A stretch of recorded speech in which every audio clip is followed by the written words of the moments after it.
Begitu orang satu kota mengatakan, oh dia ulama baik, oh dia zen, dia orang luar biasa, dia orang yang gak pernah ngebohong, dia orang yang betul-betul baik. Senang hati Imam Bukhari. Nggak sia-sia jalan berbulan-bulan untuk menuntut ilmu hadis, mendapatkan ulama yang dipersaksikan oleh penduduk satu kota kalau itu ulama adalah orang baik. Akhirnya Imam Bukhari diantar ke rumahnya. Nah, begitu sampai di pintu gerbang halaman rumah, nah, Imam Bukhari sampai di situ belum sempat memberikan salam, beliau lihat seulama lagi ngasih makan onta. Lagi ngasih makan onta. Dalam satu riwayat disebut, saudara, dia ambil itu rumput makanan onta, mau dikasih. Begitu onta mau makan, dia tarik. Nah, setelah itu dikasih lagi. Begitu mau dimakan, dia tarik lagi, saudara. Imam Bukhari perhatiin, dan itu berulang-ulang. Akhirnya Imam Bukhari membatalkan maksudnya untuk belajar. Balik badan. Begitu balik badan, yang nganter tanya, Tuan, tadi kau minta diantar kemari kan mau ketemu. Katanya mau belajar ilmu dari dia. Kata apa jawab Imam Bukhari? Bagaimana aku mau belajar sama dia? Hari ini aku lihat dengan mata kepalaku, onta dibohongin sama dia. Kalau hari ini dia bohongin onta, siapa yang jamin besok dia nggak bohongi saya? Masya Allah. Padahal satu kota udah katakan itu ulama baik, ulama jujur, ulama bagus. Tapi hanya gara-gara ngebohong sama onta, nggak jadi Imam Bukhari belajar. Subhanallah. Artinya apa? Pantas Imam Bukhari mengumpulkan hadis-hadis yang luar biasa dalam kitabnya, saudara. Sampai dibantu, diberkahi oleh Allah Subhanahu wa ta'ala.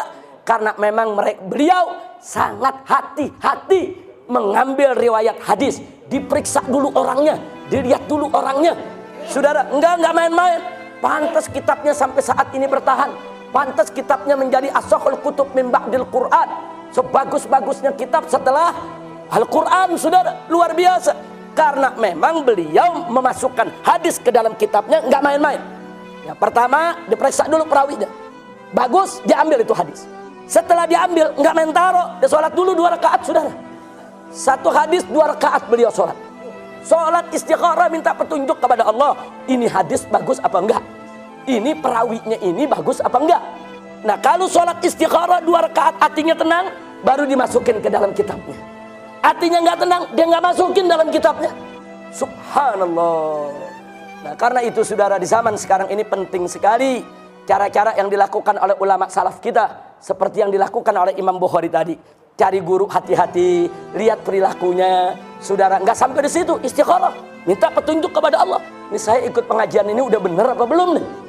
Hati tenang terusin, hati nggak tenang tinggalin, saudara.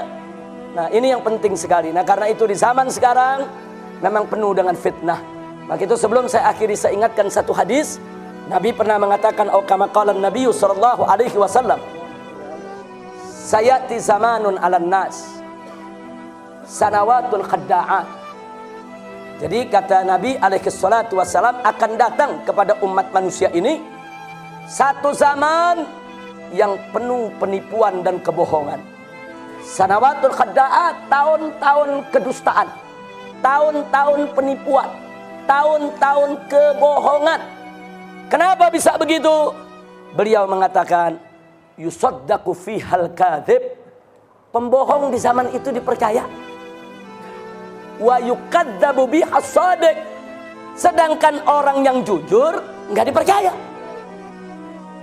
Nggak sampai di situ. Wa yu'tamanu fihal kha'in. Pengkhianat dikasih amanat. Pengkhianat dikasih amanat buat mimpin, kan amanat tuh, saudara. Sementara wa yukhawwanu fihal amin. Orang yang bagus bisa menjaga amanat, saudara, justru dikhianati, nggak dipercaya, nggak dikasih amanat. Kemudian beliau mengatakan wa yantiqu fiha ruwaibidah. Dan di zaman tersebut mulai berkicau para ruwaibidah. Sahabat bertanya, "Marwaibidah ya Rasulullah?" Apa itu ruwaibidah ya Rasulullah? Nabi mengatakan, "Ar-rajulu tafih fi amril ammah." Di riwayat yang lain, "As-safi yatakallamu fi amrin nas." Kata Nabi, ar-ruwaibidah itu adalah orang yang bodoh, nggak tahu urusan umat, sok bicara soal umat. Ini Nabi yang katakan nih, ruwaibidah, saudara. Nggak ngerti agama, sok bicara agama. Nggak ngerti tafsir, sok bicara tafsir. Nggak ngerti urusan umat, sok bicara urusan umat. Jujur, sekarang banyak gak yang begitu? Oh, luar biasa. Nabi udah kasih kabar, saudara, 15 abad yang lalu.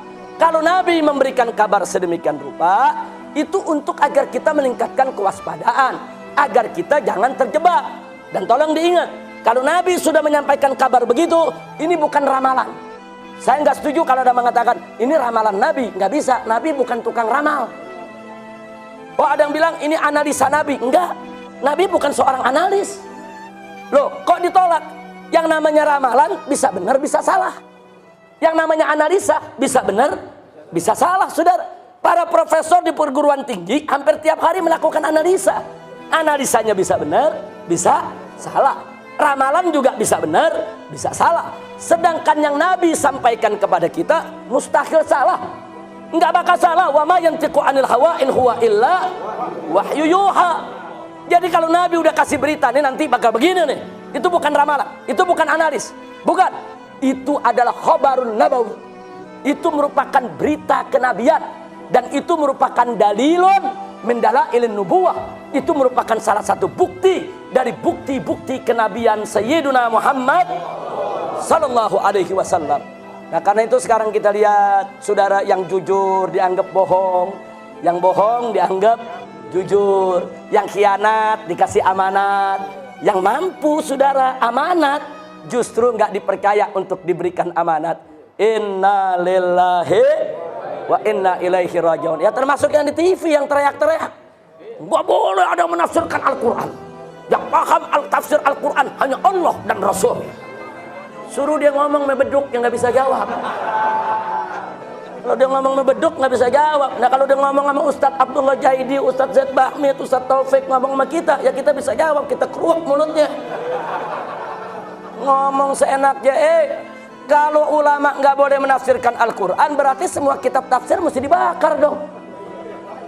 Saudara, al-ulama warasatul anbiya. Ulama itu pewaris Nabi. Nabi itu punya tugas menjelaskan isi kandungan Al-Quran. Allah berfirman dalam Al-Quran kepada Nabi kita Sayyiduna Muhammad sallallahu alaihi wasallam, litubayyina linnasi ma nuzzila ilaihim. Tugasmu hai Nabi, tugasmu hai Muhammad, litubayyina, untuk kau jelaskan, linnas, kepada umat manusia, manuzzila ilaihim, apa yang diturunkan Allah kepada mereka. Artinya tugas pokok dan utama Nabi salah satunya adalah menjelaskan isi kandungan Al-Quran kepada umat manusia. Itu peran tugas Nabi. Nah, sekarang Nabi sudah tidak ada. Siapa yang mengambil peran tersebut? Al-ulama. Karena al-ulama warasatul anbiya. Kewajiban ulama untuk menjelaskan isi kandungan Al-Quran, untuk menjelaskan isi kandungan hadis Nabi, untuk menjelaskan mana yang hak, mana yang batil, agar umat tidak tersesat. Nah, jadi kalau ada yang ngomong begitu ngawur tuh, saudara. Udah mau kaki maki ulama seenaknya, Masya Allah. Inna lillahi wa inna ilaihi rajiun. Nah, itu yang ingin saya sampaikan pada malam hari ini.